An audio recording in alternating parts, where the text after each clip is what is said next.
اب دیکھیے کسی بھی چیز کو بیان کرنے کا ایک مثبت اسلوب ہوتا ہے، ایک منفی. یہ منفی اسلوب ہے، ایمان تمہارے دلوں میں داخل نہیں ہوا. مثبت اسلوب کیا ہے؟ وہ صحابہ کرام کے بارے میں فرمایا وَلَٰكِنَّ اللَّهَ حَبَّبَ إِلَيْكُمُ الْإِيمَانَ وَزَيَّنَهُ فِي قُلُوبِكُمْ. یہ اسی سورہ حجرات میں ہے. اے محمد کے ساتھیو، اے محمد کے صحابہ رضی اللہ تعالی عنہم اجمعین وصلی اللہ علیہ وسلم، اللہ نے تو تمہارے نزدیک ایمان کو نہایت محبوب بنا دیا ہے اور اسے تمہارے دلوں میں کھبا دیا ہے.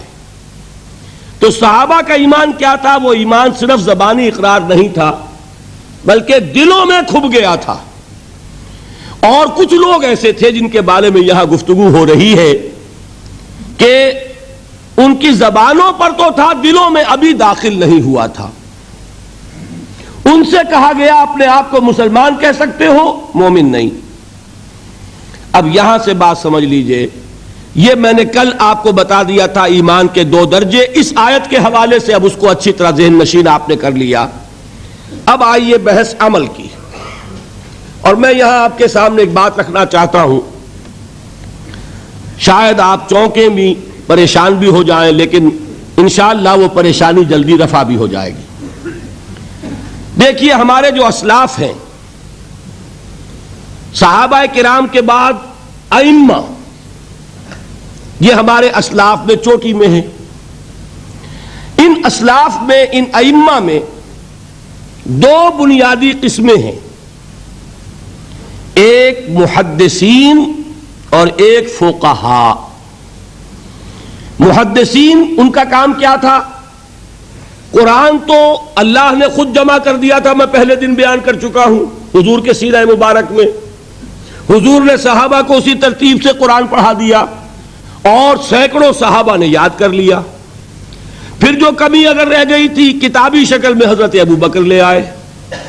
پھر اگر اس میں کوئی فرق پڑ رہا تھا پڑھنے کے انداز میں تو ایک کتابت کے اوپر جمع کر دیا حضرت عثمان نے. بات ختم ہو گئی. خلافت راشدہ میں قرآن کا معاملہ تو محفوظیت کی آخری درجے کو پہنچ گیا. اب اصل مرحلہ کیا تھا؟ حضور کے اقوال مبارک کو جمع کرنا. ان کو بھی تو سمیٹنا ہے نا. صحابہ ہیں، منتشر ہو گئے ہیں، کوئی صحابی کوفے چلے گئے، کوئی صحابی دمشق چلے گئے، کوئی کہیں چلے گئے، کوئی کہیں چلے گئے. میزبان رسول جو ہے وہ دفن ہے قسطنطنیہ کی فصیل کے باہر، حضرت ابو ایوب انصاری رضی اللہ تعالی عنہ. اب ان سب کے پاس، کسی کے پاس اتنی احادیث، کسی کے پاس اتنی احادیث، ان کو جمع کرنے کا کام، پھر چھان پھٹک کرنے کا کام، پھر مرتب کرنے کا کام یہ کس نے کیا؟ محدثین کرام نے. بہت بڑے محسن ہیں اس امت کے محدثین کرام، پوری زندگیاں کھپائیں. ایسا بھی ہوا ہے ایک صحابی مدینے سے چلتے ہیں، ایک محدث مدینے سے چلتے ہیں، انہیں معلوم ہوتا ہے کہ ایک صحابی دمشق میں ہے. ایک حدیث وہ بیان کرتے ہیں، ذرا باریک باتیں سمجھ لیجئے گا. ان کو وہ حدیث معلوم تھی لیکن وہ حدیث 3 راویوں کے راستے سے آ رہی تھی. ان کے پاس جو حدیث تھی وہ 2 راویوں کے حوالے سے تھی. اب وہ جاتے ہیں اور وہ بیت المقدس کا اور وہ دمشق کا سفر کرتے ہیں صرف اس حدیث کو سننے کے لیے. سواری سے اترتے بھی نہیں. میں نے سنا ہے آپ حضور کی یہ حدیث بیان کرتے ہیں. جی ہاں، ذرا مجھے سنا دیجئے. سنا دیا. ویسے ہی اپنے اونٹ کی جو ہے گردن موڑ لی کہ واپس. بھائی اترو، ٹھہرو، قیام کرو. نہیں، میں صرف ایک حدیث رسول تم سے سننے کے لیے آیا تھا. میں اپنے اس سفر میں کوئی اور مقصد جمع نہیں کرنا چاہتا. یہ کام کیا محدثین نے. بہرحال میں اس وقت جمع و تدوین حدیث کے موضوع پر میری گفتگو نہیں ہے، لیکن چونکہ ہمارے اس جدید دور کے فتنوں میں ایک فتنہ ہے انکار حدیث کا. لوگ سمجھتے ہیں جیسے کہ ڈرائنگ روم میں بیٹھے ہوئے آرام سے کتابیں پڑھتے ہیں، شاید ایسے ہی محدثین کا کام تھا. انہوں نے جس طرح زندگیاں لگائی ہیں اور جس طریقے سے حدیث کو جمع کرنے کے لیے مشقتیں جھیلی ہے، اس کا آج ہم تصور نہیں کر سکتے۔ اچھا وہ تو محدثین کرام ہیں، ان میں بھی اب ایک کا نام نوٹ کر لیجئے، چوٹی پہ کون ہے؟ امام بخاری، امام مسلم، امام ترمذی، امام احمد ابن حنبل، امام ابن ماجہ، امام ابو داؤد سب ہیں، لیکن چوٹی پر رئیس المحدثین کون ہے؟ امام بخاری۔ اچھا اب تیسرا طبقہ ہے ہمارے ہاں، دوسرا وہ ہے فقہا۔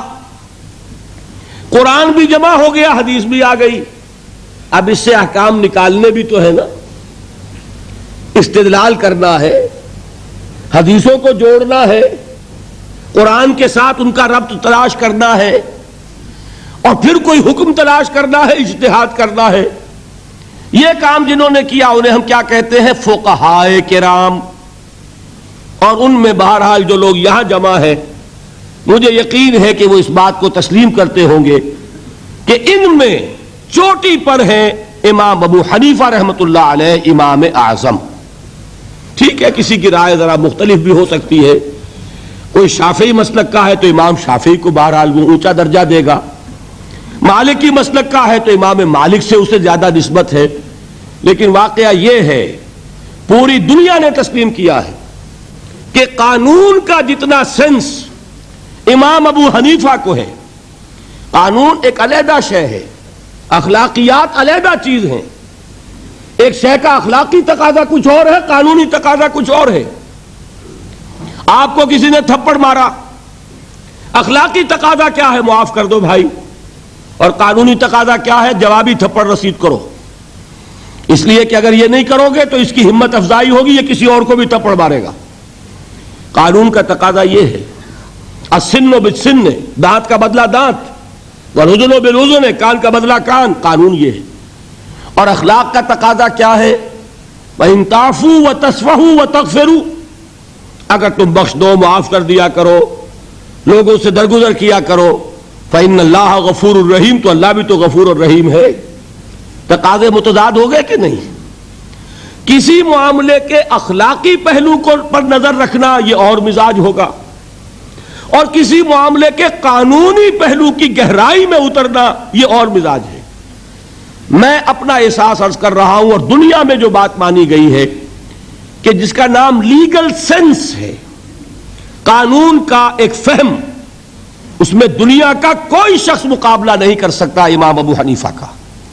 آپ صحابہ کو ان سے مستثنا کر دیجئے، ظاہر بات ہے انبیاء اور رسولوں کا معاملہ نہیں ہے، تو باقی انسانی نوع انسانی کے اندر امام ابو حنیفہ کا پلے کا کوئی شخص، ان کے برابر کا کوئی شخص قانون کا فہم رکھنے والا آج تک پیدا نہیں ہوا۔